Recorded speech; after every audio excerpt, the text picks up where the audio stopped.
दो चीजें गौरव हम यहां पर आपसे जानना चाहेंगे। पहली तो ये कि व्लादिमीर पुतिन ने बस सबसे कुछ ही देर पहले एक संबोधन में यह कहा कि हमारे पास कोई ऑप्शन नहीं थे, विकल्प नहीं थे, इसीलिए हमने हमला किया। हम हमला करना नहीं चाहते थे, हमने काफी इंतजार किया, 1 महीने से ज्यादा, लगभग 1.5 महीने का।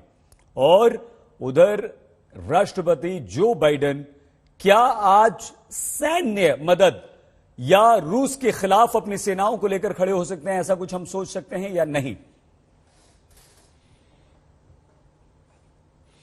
ऐसा लगता तो बिल्कुल भी नहीं है कि अमेरिका सैन्य सहायता करेगा। सैन्य सहायता जिस रूप में वो कर रहा है वो यही है कि $500 मिलियन की जावलिन मिसाइलें हो या और युद्ध का सामान हो, उपकरण हो, एम्यूनिशन हो, वो उसने अभी हाल के महीनों में दिया है। और अगर 2014 से बात करें तो 2014 से लेकर 2022 तक $2.5 बिलियन के हथियार अमेरिका ने यूक्रेन को सप्लाई किए हैं। इसके अलावा यूरोप के अन्य देश भी डिफेंसिव वेपन्स यूक्रेन को दे रहे हैं, ऑफेंसिव वेपन्स नहीं दे रहे हैं। हालांकि रशिया के राष्ट्रपति व्लादिमीर पुतिन ने साफ किया कि जो नेटो की exercises, North Atlantic Treaty Organisation देशों की के युद्धाभ्यास यूक्रेन में चल रहे थे, जो मिसाइलें यहां तैनात हो रही थी, वो सब रूस के खिलाफ थी और वो उसकी अनुमति बिल्कुल नहीं दे सकते क्योंकि रूस की सुरक्षा को खतरा हो सकता है। इसीलिए उन्होंने इस ऑपरेशन को अंजाम दिया और इस ऑपरेशन को अब वो उस लेवल तक लेकर जाएंगे जब यूक्रेन को वो डीमिलिटराइज कर देंगे। ये बहुत स्ट्रॉन्ग टर्मिनोलॉजी है,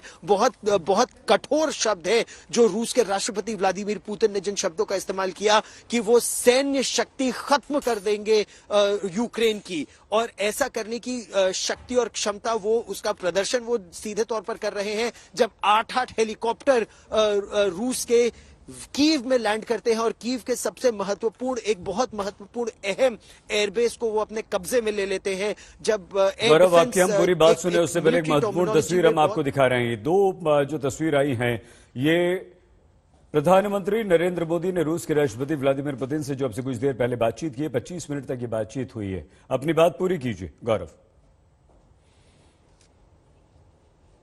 जी, और जो प्रधानमंत्री नरेंद्र मोदी की बात हुई है रूस के राष्ट्रपति व्लादिमीर पुतिन से, वो भी बहुत महत्वपूर्ण है। उस पर 1 मिनट में चर्चा करते हैं सही। लेकिन जो बात आपको बता रहा था कि suppression of enemy air defences, वो पूरी तरह से, लगभग पूरी तरह से उसमें सफलता पाई है रूस ने, क्योंकि यूक्रेन के अंदर उसके हेलीकॉप्टर्स अब आ रहे हैं और उनके साथ न लड़ाकू विमान है न लड़ाकू हेलीकॉप्टर है। ये दिखाता है कि उनको जमीन से खतरा नहीं है। कई मेंबर्स ऑफ पार्लियामेंट यूक्रेन के जिनसे आज तक की सीधे बात हुई है, उन्होंने ऑन कैमरा, ऑन रिकॉर्ड बोला कि हमको नेटो से या यूरोप से या अमेरिका से जो मदद चाहिए वो एयर डिफेंस में चाहिए, क्योंकि हमारा एयर डिफेंस बहुत कमजोर है और इसी का फायदा रूस ने आज उठाया है।